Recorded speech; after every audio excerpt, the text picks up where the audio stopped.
Hello, thank God it's Friday, and welcome to The State. The show is brought to you by the kind courtesy of Christian Service University, located in Kumasi in the Ashanti region. My name is 𝐖𝐓𝐕 I'll take a quick break and I'll be back to introduce the topic. Stay with me.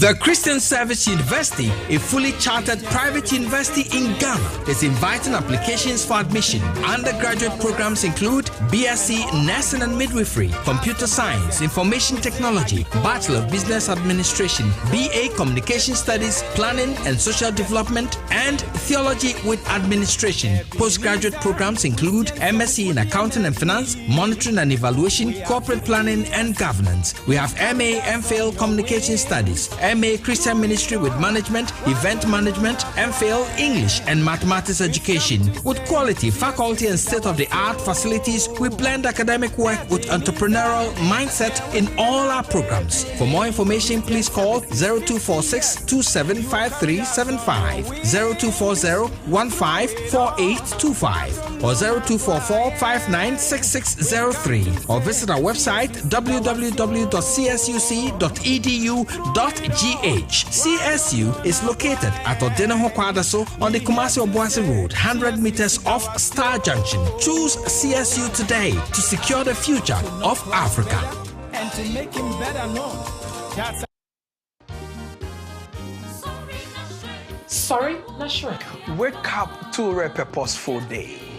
Get ready for a transformational morning experience. Sorena Shrine is here to build our spirituality, mental and physical well-being. Through positive, inspiring actions and stories.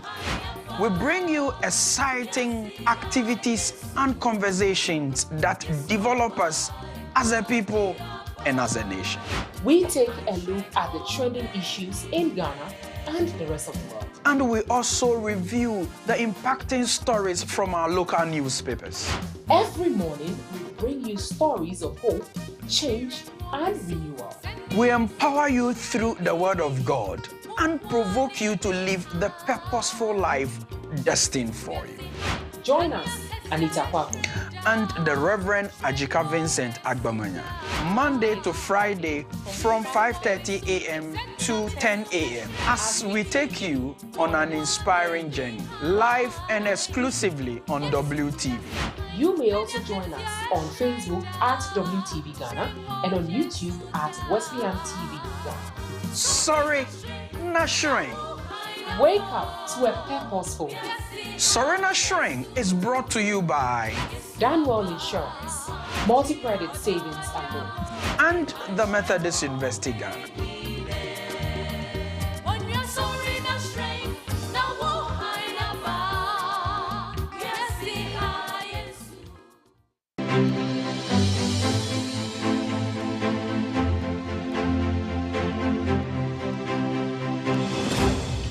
Welcome back. So let's quickly do W Briefs. On W Briefs, what we do is to give you an executive summary of the topic for consideration for the day. So in March 2023, the Parliament of Ghana amended the Criminal Offences Act 1960, which before made attempt to commit suicide a criminal offense. In June that same year, the President of the Republic of Ghana assented to it and it became law. So globally, 10th September every year is observed as World Suicide Prevention Day. This week, stakeholders gathered to consider the rate of suicide in the country. They are calling for action to initiate conversation in our homes, streets, offices against suicide. It is because suicide rate is going up. So the analysis they gave was that if you are doing trend analysis, so 2023, the whole of 2023, they recorded 594 suicide attempt cases, out of which 48 were complete suicide, or what we call completed suicide. Just June of this year, half of this year, we have already recorded 543 suicide attempt cases with 81 completed suicide cases. It is an alarming rate. The rates for even adolescent suicide is more worrying. As early as primary school people are attempting suicide. On the state this afternoon, we are going to assess the seriousness of suicide in the country and then look at remedies available. I will take a quick break. Stay with me and I will introduce my guests.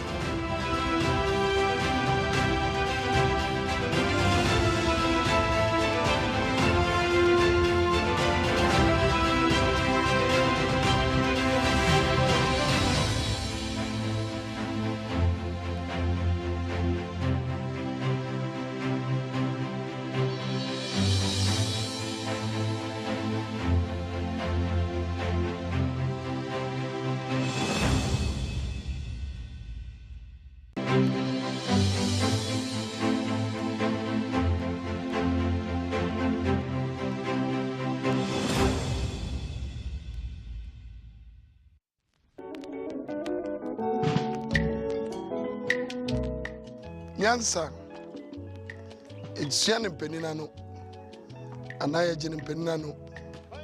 The baby Biara and Penifuashia, Naya Shire Junior. Ne open Yansano, or Ben Wa, or the good year, Chadjunimu good year, and a coffee. Penia Sargent, and some more drop, and some polo. Somewhere, ye tear bobra, a co ye, a frasi frito, near open Yansano, or Manguan Gueniase, the Peninsula Yagini, the Bay Shira, Amano, and then in Chirima. Yadamwasi. The impending in Soyagini, Jemre, Nashayan, Mimninde, Nimimninde Pia, and no pat no watching, or Wesleyan television so.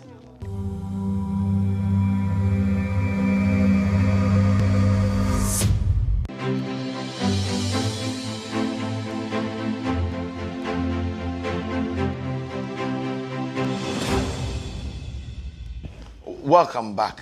On the stage this afternoon, we are looking at suicide. We are going to assess the seriousness of the situation in Ghana and then look at remedies available. The state is sponsored by Christian Service University, and Christian Service University is an evangelical liberal arts institution established 50 years ago to train men and women with ethical values for transformational leadership in Africa. Admissions for 2024-2025 academic year is in progress for undergraduate and postgraduate programs. CSU offers programs in nursing, midwifery, business administration, communication, planning, and computer science. For more information, please contact our admission relations officers on 02462 75375, 0240154825, 02446603, or visit our website on www.csuc.edu.gh. Choose CSU today to rescue the future of Africa. CSU, the university of choice. So we hope that you will follow the conversation and then you will join in the call for us to be talking about suicide, because it's assuming a public health dimension or concern. We are joined on the line by Professor Akwesi Osei, who is a former CEO of Mental Health Authority, and then also we will have Right Reverend Jeremiah Amu Morrison, who is the coordinator for Pastoral Care and Counseling Center of the Methodist Church of Ghana. Gentlemen, good afternoon and welcome to the stage. Good afternoon. Wonderful. Great. So let me start with you, Prof. Prof, the statistics are showing that we are having suicide rates go up when we don't have to. What is the picture? What is the picture like? Well, thank you very much, and good afternoon to you, your panelists, and your cherished listeners. So, as you said, the figures are going up. Indeed, WHO itself says that there are about 1,500 deaths by suicide every year, and the last 2 years in particular, it went up to about 1,600. So that is going up. Now, our own local data that Ghana Health Service collected, that is what you just read earlier, that about 500 attempted for last year, and this half year alone, we have already surpassed that. Yeah. So everything medical is going up, and we need to be worried. And the reasons why we should be worried is that suicide is a totally or largely preventable death. Somebody gets involved in a road traffic accident and dies. To another extent, it's an accident, you can't help it. Somebody contracts on cancer and dies. To another extent, you can't help it. But suicide is preventable, and that's why it becomes concerning. And if you take it at 1,500 deaths per year, when during the COVID time, less than 1,500, actually about 1,463 people died from 2020 to date. And yet within 1 year, suicide is killing so many people. So we should certainly be concerned, and that's the worry. Prof, I like the last way you ended. You said suicide is killing people. And is it not, because the statistics also shows that between 93 to 95% of suicide emanate from mental disorders.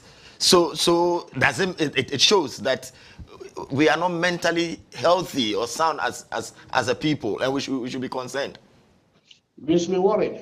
What it means is that if you have 93 to 95% of suicides coming from mental disorders, and of course there are many other factors that contribute to eventually the person getting a mental disorder, like hopelessness, joblessness, marital challenges, divorce, and these days even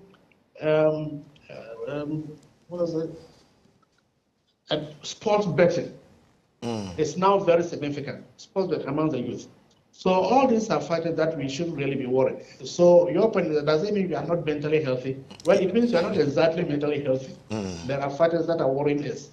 And it also means that we are not giving adequate attention to our mental health care. We don't have mental health literacy. Many people are not aware of issues about them, which are real mental health issues. In our environment, we will tend to spiritualize everything and then blame the old ladies at home as witches and what most. And yet these are issues affecting us. So it means, yes, we are not giving proper attention to our mental health state. Our mental health state. Right, Reverend, I'll come to you in a second. But Prof, just before I move to Right Reverend, you mentioned that betting is contributing to our mental health, or let's say the rate at which we are committing suicide. And it's largely among the young people, the youth. How is betting? How does it manifest that you go and bet, you lose, then you think of suicide, or you're depressed and it leads to that? I am interested in the betting angle. Yeah, so betting or game betting becomes an addiction. An addiction in the sense that you get exposed to it for a few times or a number of times, and then you get hooked onto it. Without betting, you can't function properly, and you don't have the money. You go and borrow, you borrow, and then you are owing, you sell all your property to put on the betting, and a time comes that you realize that you've got nothing, and yet you still owe, and you decide that the best way is to end it all. And we've been seeing cases, we've been hearing reports. In fact, people have been calling us, and these are real issues. So game betting is something that is now on the ascendancy and is contributing to this worrying development. I see. Prof, I'll come back to you. Right, Reverend, let me get to you, Bishop, sir. From where you sit as a coordinator for pastoral care and then a counseling in the Methodist Church, are people suicidal? Are they coming to you? Well, nobody has come to us, but the rest of it, that is wanting to commit suicide. Normally, people will not come to you to tell you that they want to commit suicide, except very dire cases that they will confide in the person that I want to die, I want to kill myself. But normally, we will not come to you to join with us. Wait, let me look at it this way. There's stress on the ministers of the gospel. There's stress on church leadership. You see that Prof alluded to our mental health status as a people. Is it having a toll, especially in our ministry, both as laity and clergy? Do you see the mental state or mental health state that raises cause for concern?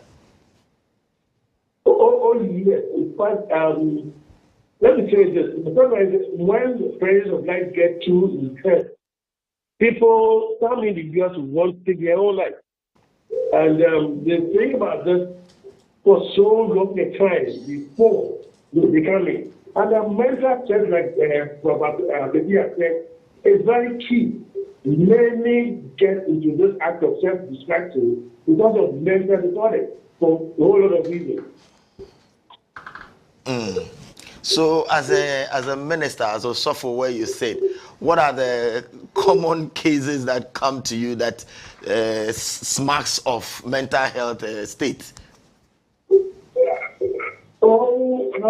Sometimes, for so many reasons, sometimes a lot of status, a lot of job, being criminalized, and a whole lot of things.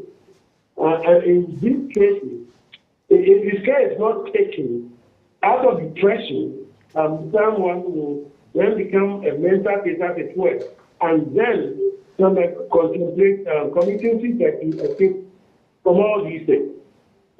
I see. Okay, Prof, let me quickly come to you. So, Prof Akwesi, I say the figures are staggering. My concern and worry. Let's look at adolescent suicide. It is also going up among adolescents. And surprisingly, you check the educational background of these people. Some primary school, JHS, middle school, at this age. What is their problem? In the past, when we heard that somebody had taken his life through suicide, then that person would be 50 years, 60 years, at least 40 years. That was some 10 years ago. That was the pattern that we saw. Now, the figures are the age of onset is much lower. We have 9 years, 10 years, 11 years. So within their teen, and they are taking their lives. And your question is, what is happening? Yeah. The reasons are different. For the elderly person, he has gone through life and the life challenges, life experiences, and he thinks he can bear it. So he wants to take his life. And also that is also the age that depression often sets in. But a schoolgirl, a schoolboy, indeed, last year, or about 2-3 years ago, a young girl of about 11 years took her life.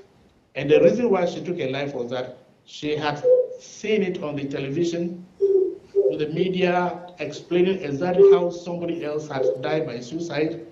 And the details that they described, this young girl said, let me also try it and see. And she did, and she died. And so the grandmother was on the television lamenting that the media had actually killed her granddaughter. So my point is that in this case, just by virtue of her immature mind, she says an example of somebody dying by suicide, and she says, let me try it. So that's curiosity, she dies by suicide. Somebody else is in school, she's obese, and students are laughing, or her contemporaries or peers are laughing at her, obolo, and she can't stand it, and she takes her life. Indeed, about a few years ago, one of these universities, a young man took his life, and he left a suicide note that he was too short and people were laughing at him. So that was enough for him to take his life. Another person also had, after SHS, had about 7 A's and 1 B. And because of the B, he couldn't get a chance to go to the medical school. And his mates that he himself had been teaching all had 8 A's, and they went to the medical school. And this is why he could not stand it. Now, how come the people I have been teaching qualify, they go to medical school, I don't qualify? 7 A's and a B. What a wonderful grade. but this boy could not stand it. So these are reasons why somebody says that, oh, my parents don't want me to go out with a boy that I want to go out with, so I take my life. These are reasons that an adult, a mature person will not use to take his or her life.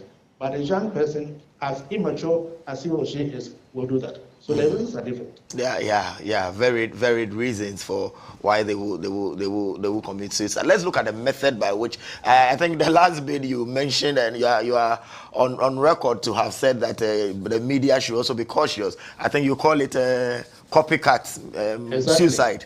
Copycat suicide, just going too much into details of how the person went about it. So somebody experiments with it. What are the methods, Prof? The methods by which these are young people? I know some try hanging, others poisoning. What methods are they usually? So by the same principle, we won't go into the details. Exactly. But the point is that if the media paints a graphic, vivid picture of how somebody died, then you are giving another person a chance to do that. The point is that for every death by suicide, completed suicide, about 10 others have attempted who did not complete it. And for every attempted suicide, 10 others have planned it who didn't attempt. And for every planned suicide, 10 others have contemplated who did not go further to plan or to attempt. Meaning that for every completed suicide, we have about 1,000, 10,000 people out there who have thought about it, who have planned, who have contemplated, and all that. So if there is if there is a vivid description of the suicide, then one of those many people there will decide that I've not got the method, I've not got the approach, so I'll use it. And that is the danger of the copycat suicide.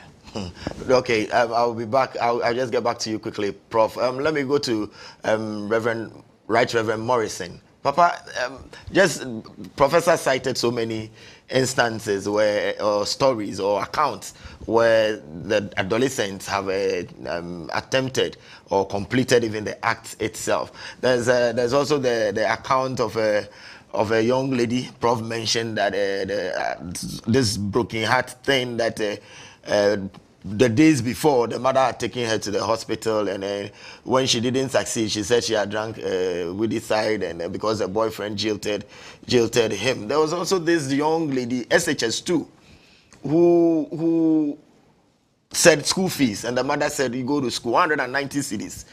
Go in the morning, afternoon, I'll go and get a loan and pay 190. Out of this school fees matter, the mother came home, and the young lady had taken her life. And the records also have it that most of these suicides happen at home. It's in the home that they commit them, aside the uncompleted buildings and all that. But usually they are at home. Also for what is the situation? So it means the home should be very particular or conscious to pick signals of suicide traits or elements. How does the home come in? Exactly. You see, like I said, nobody will come and tell you that I want to commit suicide. But when you look at the way they behave of late and started, somebody who is so, let's say, for example, may tend suddenly to withdraw from society, from the friends, from the siblings, and the others. So when you look at all of these things, you can read that something may be happening. And so if you don't pay attention, the person will, on their own or his own, try to get away from life. We want that. And so it is important that we look or look at for little things. I'm sure this girl who killed herself because of the 190 school fees, but I've done some sort of stigmatization. You go to school, especially in those days where school fees were invoked. In just school fees are almost and people will be pointing to get again all those things to avoid all of those things. So it's important that you know these things, especially within the family. But it's also this is a socio-economic challenge or issue how would you say parents should go about explaining some of them, because schools have reopened and parents are jostling up and down to get fees, and your children will be on you pressure. Mommy, they say I should bring all my books, and you don't have the wherewithal, you don't have the money. But if you're not able to communicate it to her, your child might feel her friends' parents have provided for them and they are not. How should the communication be done in the heat of the situation where parents are not able to provide immediately? Yes, if there is openness and transparency in the family, the children will know what is happening. But sometimes we live beyond our means. The children will see that, when there's a funeral, my father or my mother go out and praying cards here and there and all those things. You can't be there, but you come to a police area. If the child knows that you've given of your best and that they say the guy is not there, then he or she will understand and even try to help. But if you don't give that attention, you don't let the child know exactly what is happening on the ground, and she goes to school and the friends will be poking her hair, poking fun, and all those things, then she thinks that my parents have, but maybe they just don't want to help. And all of these things lead to depression and loneliness and all things. And finally, they lead to her killing her or he killing himself or herself. So it's important that we let her look at how young they are, know what the situation is on the ground at home. Good. And so viewers, if you are just joining us, this is the state, and this afternoon we are looking at suicide. We are assessing the seriousness of the situation and then remedies available. And then we are joined in the conversation by Professor 𝐖𝐓𝐕 𝐊𝐚𝐬𝐞ɛ𝐛ɔ, who is a former CEO of Mental Health Authority, and also Right Reverend Jeremiah Morrison, who is a coordinator for pastoral care and counseling of the Methodist Church Ghana. We are taking critical look about suicide, and particularly adolescent suicide. It calls for concern and worry. Prof, if I will come to you quickly, let's look at stigma surrounding, because the clarion call now is, I think the theme for the celebration this year is that we should change the narrative. We should change the narrative and then stop stigmatizing. I know culturally, among some cultural groups or some ethnic groups, when you commit suicide, your body will not even be brought to the house, straight from the mortuary, straight. They say we don't want to encourage such things. Does stigma go a long way to affect our treating or how we handle suicide traits? Yes, it goes a long way. And to start with, just as you said, the theme for this year is changing the narrative. Now, the narrative, what exactly is that narrative? Even the narrative of the language we use, the narrative of our understanding, the narrative of our perception, the narrative of our management. Now, the narrative of the language, now that, thank God, Parliament or the government has decriminalized suicide, it means that if anybody attempts suicide, he has not committed an offense. In that case, the statement that he has committed suicide, you must also change that narrative. You commit an offense, but if attempting suicide is not a crime, then you don't commit suicide, but you take your life through suicide, or you die by suicide. So you die by suicide. Is also die by suicide. Okay. Or die through suicide, but not commit suicide. Because it's not a crime. In line with the decriminalization of attempted suicide. So that's very important. Good. Now, basically, you asked that. Sorry, what was the question again? Yeah, so I asked about the cultural. That's right. The cultural and the stigma. Yes. Now, the stigma came about because of our cultural understanding.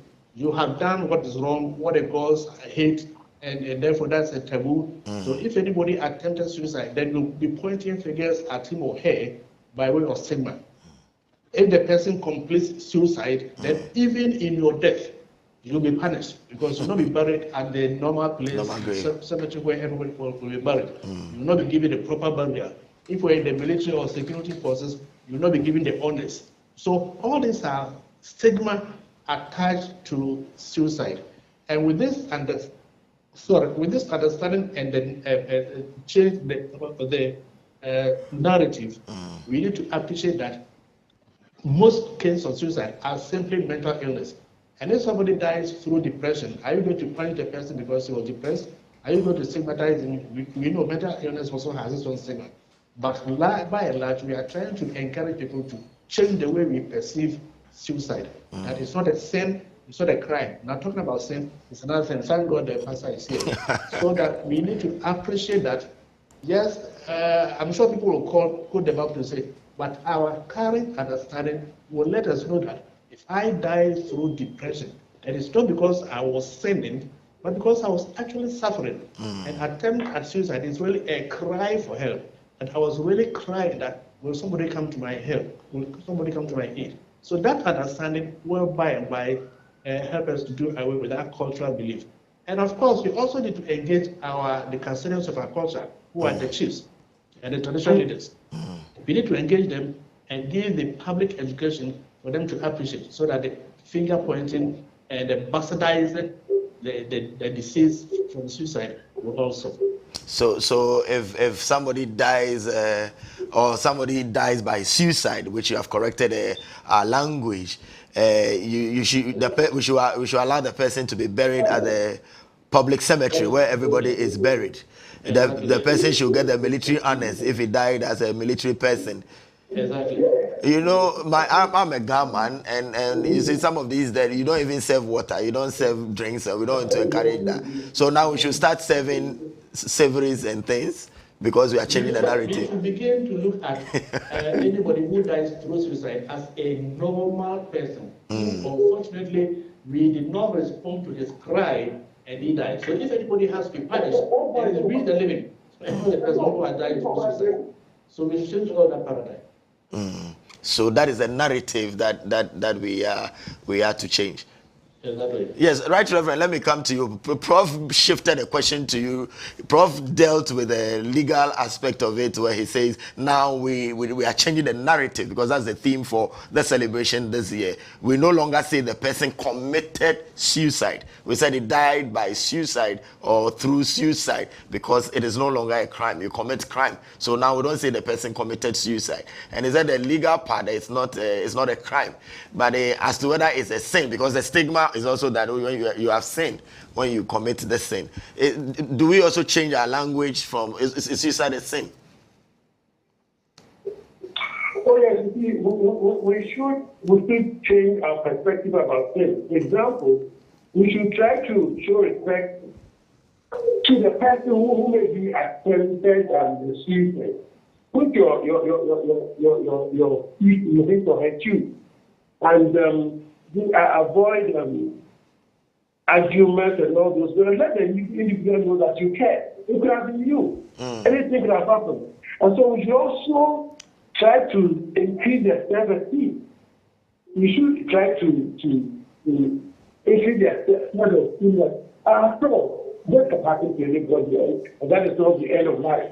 While there is life in hope, and we don't gather some group support, church, individuals, classmates, and other parties, groups, to ensure that the person should know that, after all, when you die, what happens at the end? But because we are all in a situation where nobody wants the left finger to point at people's head, we will try to shun the person, stigmatize and the whole. And we want to do the other push the person to the wall. And when we offer love, support, and all these things, the person will turn around and then come back into ourselves and know that there are other better alternatives. Great. So I'll come to you, Prof. You mentioned that decriminalizing suicide is not enough, but we should go beyond that. And some policemen or prosecutors are still prosecuting suicide. What is that still the situation?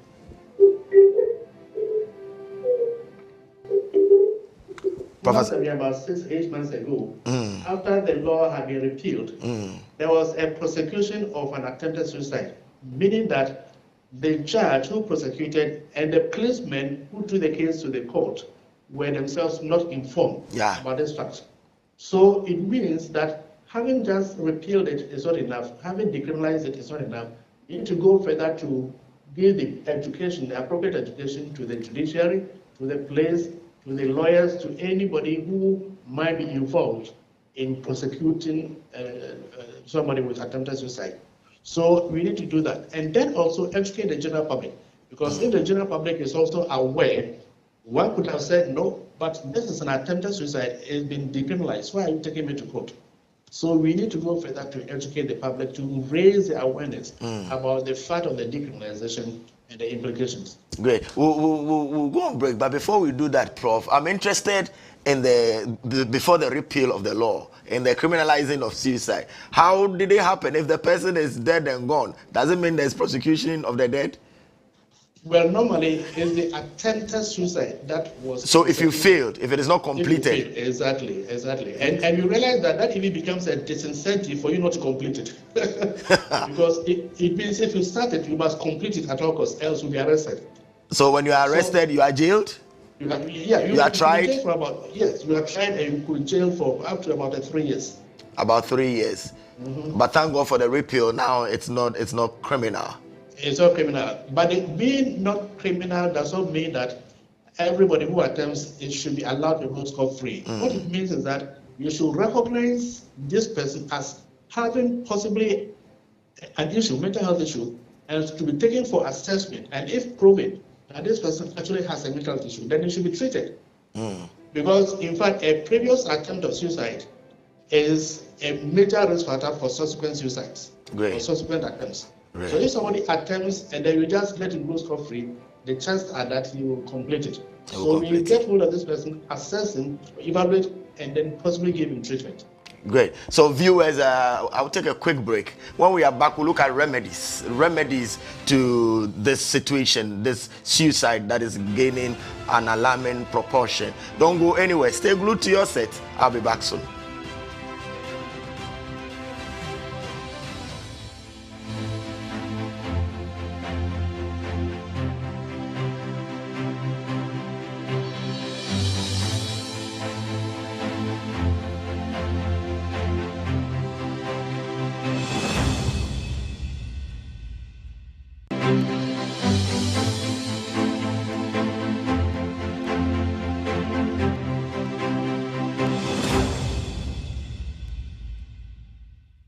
The Christian Service University, a fully chartered private university in Ghana, is inviting applications for admission. Undergraduate programs include BSc Nursing and Midwifery, Computer Science, Information Technology, Bachelor of Business Administration, BA Communication Studies, Planning and Social Development, and Theology with Administration. Postgraduate programs include MSc in Accounting and Finance, Monitoring and Evaluation, Corporate Planning and Governance. We have MA MPhil Communication Studies, MA Christian Ministry with Management, Event Management, MPhil English and Mathematics Education. With quality, faculty and state-of-the-art facilities, we blend academic work with entrepreneurial mindset in all our programs. For more information, please call 0246-275375, 0240-154825, or 0244-596603, or visit our website www.csuc.edu.gh. CSU is located at Odenaho Kwadaso on the Kumasi-Obuasi Road, 100 meters off Star Junction. Choose CSU today to secure the future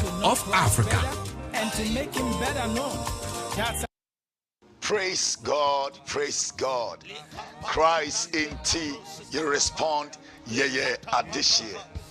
I'm excited to announce to you, friends in the Lord, are you seeking for a platform where you can pray?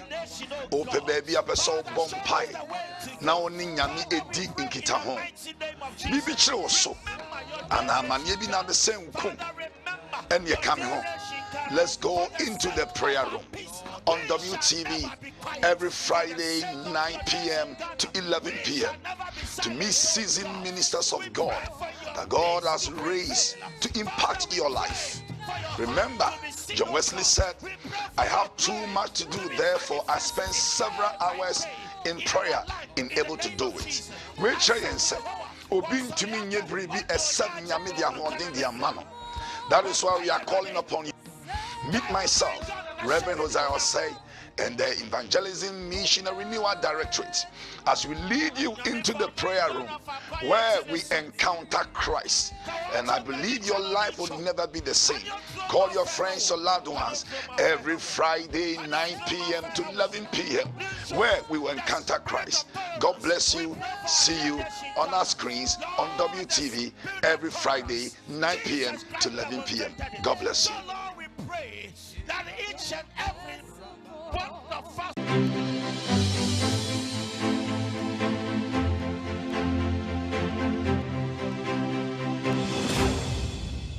And welcome back from the break. You are still on The State, and this afternoon we are looking at the phenomenon of suicide.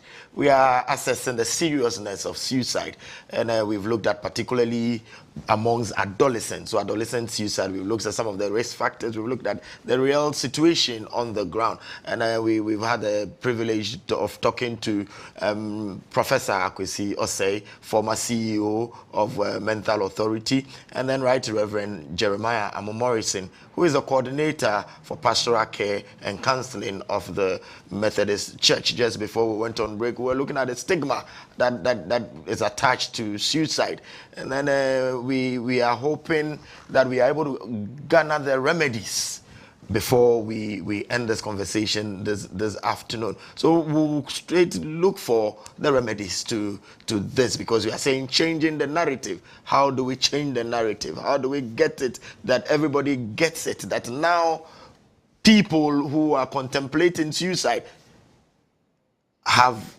gone through some mental or psychological process that is leading them to that state they find themselves in. Right, Reverend Sir, let me start with you. What are the remedies going forward? How do we look at it? Remedies, a whole lot of things. You have people understand the situation they find themselves in and try to get them out. In doing this, it calls for a number of proactive actions to be taken. Since we're talking about the death and generally, it's good to have trust in God. Let a person have some trust in God. You look at the Methodist in the 538. It talks about what a friend you have in Jesus, all that, and then it talks about taking our concerns and God in prayer. And we can have these days and all those things. So it is as we take a strategy that will find a solution. So Christian fellowship and people caring by deed and not just by word will also have getting people out of it. And again, I think at the beginning that the first sentence was this back to some of something. If we have the people learn to work with their hands, help them to get them training, the tactics, what will bring in money, help them with financial management and all those things. Once that people have confidence in themselves, they will move away from that, because sometimes that thing will lead the person to see death, and death will lead deeply, and therefore want to kill himself or herself to avoid the same and all those things. So it's important that we get a person to find confidence in them or themselves, and we all do the little we can to assist. So okay, Prof, let me ask you, but before I ask you about the remedies, let's look at risk identification mechanisms. What would you prefer? Yeah, so it's very important that we recognize that some people are at greater risk than others. People who find themselves alone or who find themselves lonely, and I also want to make a distinction between loneliness and aloneness. Somebody may be within a group, so he's really not alone, and yet he finds that he's distant from the others, he's not bonded, so this person will feel lonely. Now, once we realize that, and this loneliness might show up in the way this person is with a group, and yet he finds himself isolated, he isolates himself, he's not a mixer. So this should tell us that there could be something amiss. This person will be at risk.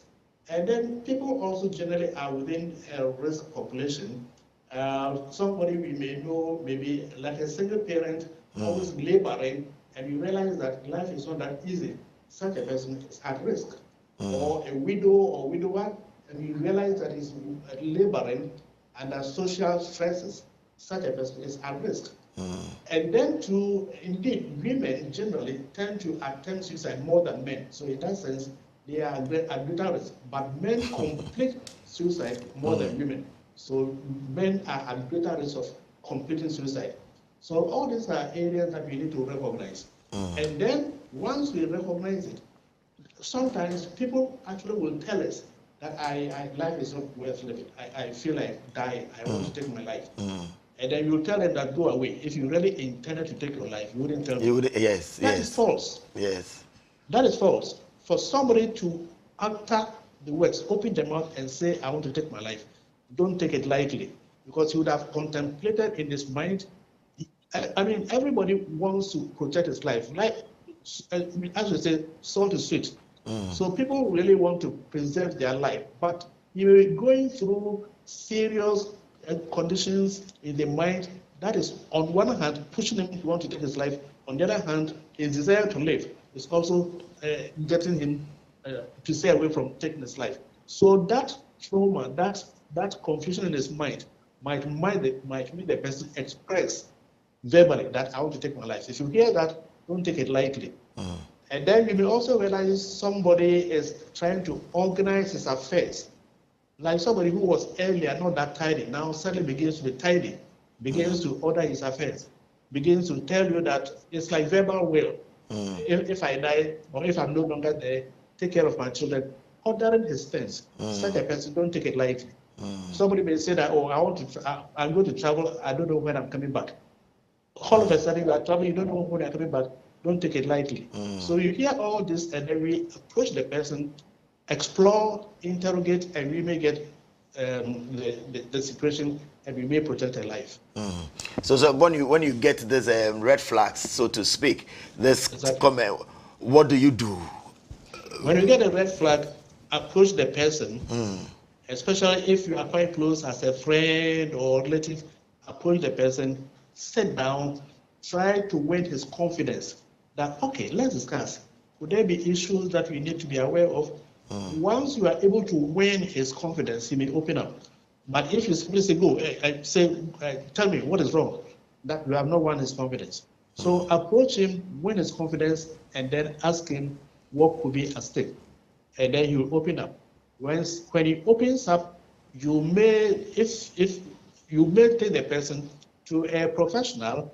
It's not every time actually that you may want to take the person to a professional. It could even be your family member, elderly person, your uncle, your church member, and then get this person to talk to him. Sometimes it does work. But if you realize that does not work, then take him to a professional counselor, psychologist, psychiatrist, and he will know how to proceed. It's very important that we don't just leave people like that. So when we get these signals, we need to seek help. So help refer the person to a professional. We don't have sociologists in the country plenty. I think just about 4 or 5 in the country. Why are they not venturing into that space? You don't need a suicidologist to be able to prevent suicide. So anybody, any counselor, any psychologist, any psychiatric nurse, any psychiatrist will be able to give the appropriate counseling. And if it's important, then he may also refer you. But it's important that you take all steps to be able to, if I even lay persons, once you recognize that this person has an issue, you may take the initial, what we call first aid, initial mental health first aid, to see how you can get the person through what is worrying him, and then do the appropriate referral.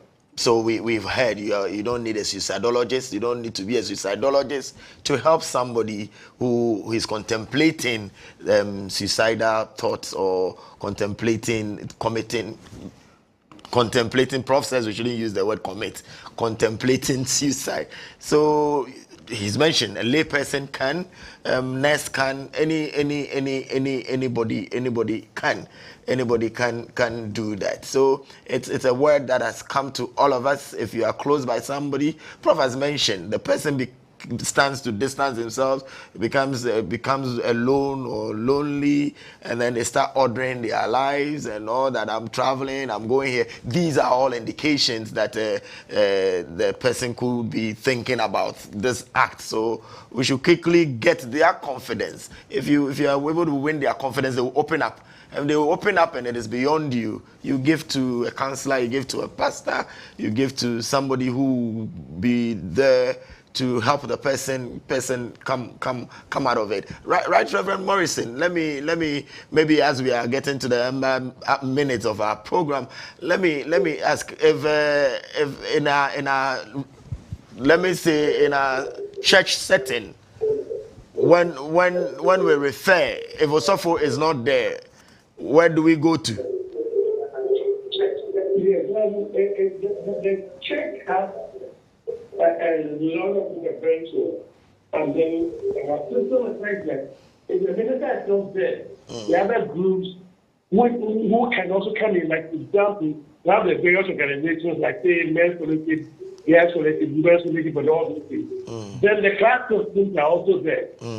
We even have the children's department, and all of these come in to help those one our Christian letter and also our relationships and offer support one to the other. So there's not take only the minister, because there are so many churches who don't have ministers, they have caretakers and the rest. But our system is like any society or every society of Muslims in Ghana. You have the class system, you have the organization, and all of you trying to get that up in the work of God. So for somebody just sent a message that is it worth considering to include a topic on suicide in our weekly Bible lessons going forward, where we pay particular attention as our contribution to doing the education on this menace. That is very good. Like you said, as I told you, the organizations are there. They have the handbook and the handbook, but the church itself has a weekly Bible lesson where we come in with topics of relevance. Now that, for example, getting to elections, I'm sure the weekly Bible lessons itself they have some sections with the Christian and elections. And so when that need come up, the lay ministry division works in consultation with the presiding bishop and the executive of the church to come up with 5 relevant topics for our education and our youth. So it's possible, considering that we do a literature more or less on it, so that we can have it handy and then read. I'm sure stakeholders in the mental health authority space will love it, because that will be the church's contribution to making sure that we educate people, so that we reduce the numbers of people contemplating suicide. Also, for your final words.